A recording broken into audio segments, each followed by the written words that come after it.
That means there has been emergency protests. An emergency protest cannot end emergency rule. Protests have to be very well planned and sustained. There has to be organic too.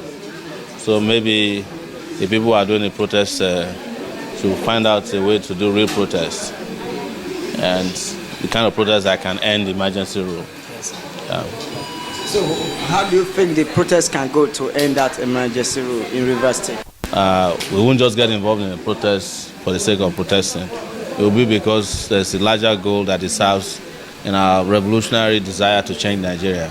For instance, our organization cannot fight between two thieves. Wike and Fubara are birds of the same feather. So, based on principle, we can take a position that we are opposed to the emergency rule because it's, of course, unconstitutional, it's illegal, it's illegitimate, and very, very unpopular. But we cannot in any way support either of these guys. That's our problem. Okay, how will you react to the FCT minister, Wike, when he openly support the suspension of the governor of the Rivers State, Fubara? Fubara was suspended to please Wike in the first place. So Tinubu has already started planning his selection in 2027. So that Wike is going to be one of the people he will use. And Wike is the only politician in Nigeria today that belongs to more than one political party. He's a member of PDP and also a member of the APC.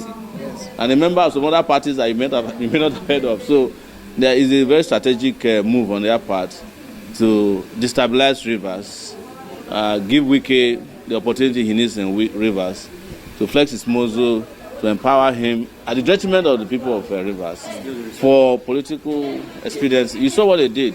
The first thing they went after was to give the sole administrator the chance to be spending money. I heard they spent already 300 billion naira. You can imagine the person who was elected or selected by the people had not been allowed to even present a budget. The man who was appointed by the president has already had access to a budget and is spending like water.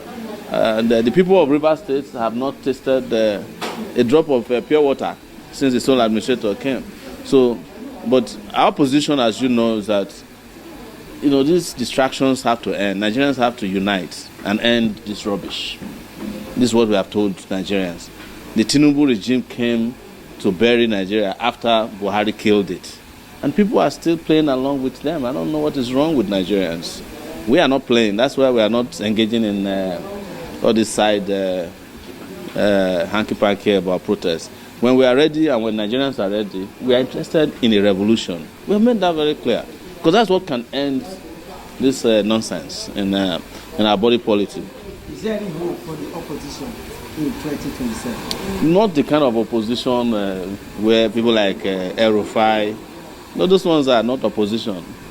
Those ones are coalitions of hungry people. So, and when the time comes, the moment they are offered what they want, they'll go back to where they came from. Yeah, so that's why you don't say, because the APC was a coalition. Mm-hmm. Did you forget? And that's still where they put us. And the people who are asking to form another coalition are former APC members. In fact, most of them are Buhari cabinet members who are supposed to be in prison. They are forming coalitions. Instead of, they should be in prison forming a union of prisoners. So what do you expect from that? So, yes. The insecurity is really is of the head again. Yes. We're having killings in parts of the country. But what solution would you prefer, or you prefer rather, to the federal government? I'm not in the business of advising any of these regimes. They have failed, and we have told the Nigerian people, you advise them, they don't listen to advice. They are not here to take your advice. They came here to take care of business, their own personal and private business. What would you do if you are in their position? If I was in their position at this time, there will not be Boko Haram anymore. There won't be bandits, because you have to solve the problem by attacking the root cause of the problem. The root cause of the problem of insecurity is first and foremost economic inequality. That's the first reason why there are plenty of hands to be used as the workshop of the devil. And then the second aspect of it is to get our security agencies to do what security agencies do. not to be aiding and abetting criminality. You cannot have an IG, and I know you guys love to talk about the IG, Inspector General of Police, who is tired and have retired. You keep him in office, and you expect insecurity to end. It will not end. You have all these military generals who don't go to war. And it's only in Nigeria that somebody who has never fought a war before will become a general in the army.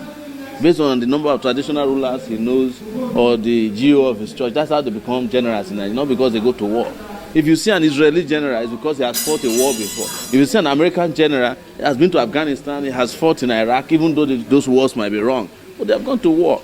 But in Nigeria, you call these businessmen generals, they are all building estates in Abuja. They don't go to the war front. They don't know what's going on there.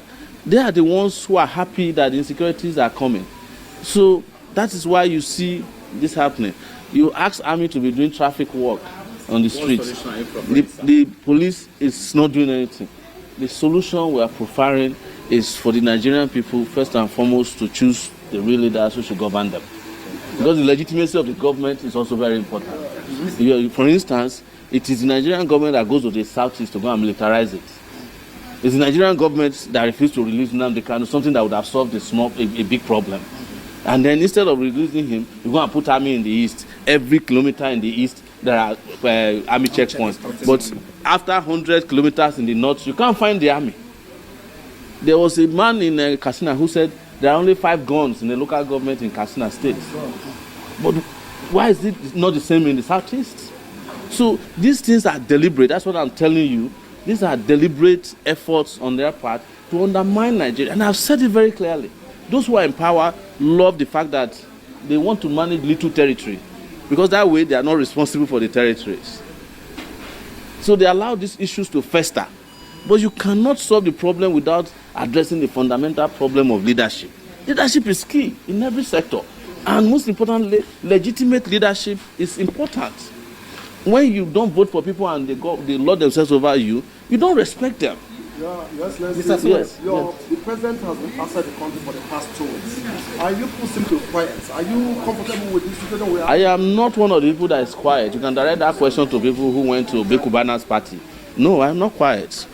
I still did a protest in front of the police headquarters last Monday. Some of you were there. I'm not quiet. You can accuse some other people in the party here who are ordering Amala. I'm not quiet. No, cannot be quiet. And I can never be quiet. What implication is he having to countries that are present in What we have told you is that you have not started listening to us yet. The president being outside the country is a small problem. You understand? The president never told you he will be in the country because he never campaigned to be president of Nigeria. It was INEC that imposed him on you. You understand? We told you when he was coming to office that the man is sick. Nobody listened to us. They even sang a song, Baba is sick and he's falling apart. Nobody listened to us. We told you that he's coming to govern Nigeria with his family. You didn't listen to us. Now that he's in power, we are calling him president. And now that he doesn't govern from Abuja, he's governing on WhatsApp. You are worried about it. Start listening to what we tell you so that when the problem comes, you not keep asking us the same question over and over again. Okay, Mr. Sowore, yes. I want you to call a spade a spade. Yes. Before Tinubu, there was Buhari. Yes. Regarding security, he promised that the issue will be solved. Tinubu came the same thing, but the problem persists. How are we sure you will be different? I am different because I have prepared myself for over 35 years. 35 years that I have been fighting against insecurity, corruption. I'm one of the few people that have fought for democracy in this country. And I have told you before that the people who claim to be governing Nigeria now never fought for democracy. I was the one who told you that Tinubu was selling drugs. In Chicago in 1993, when we were fighting for democracy with Abiola here in Nigeria, they were in bed with Abacha, but pretending that they were fighting for democracy under Nadeko. I have said this, I've granted this interview in several places.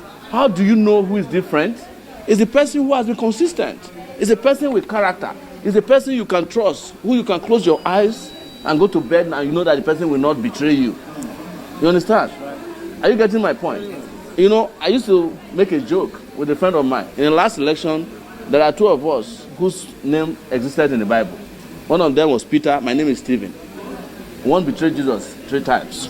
The other one was stoned by charlatans. The charlatans in this country keep stoning their saviors. That's the problem. That's true. That's the biggest problem. Zero persisted. That means there has been emergency.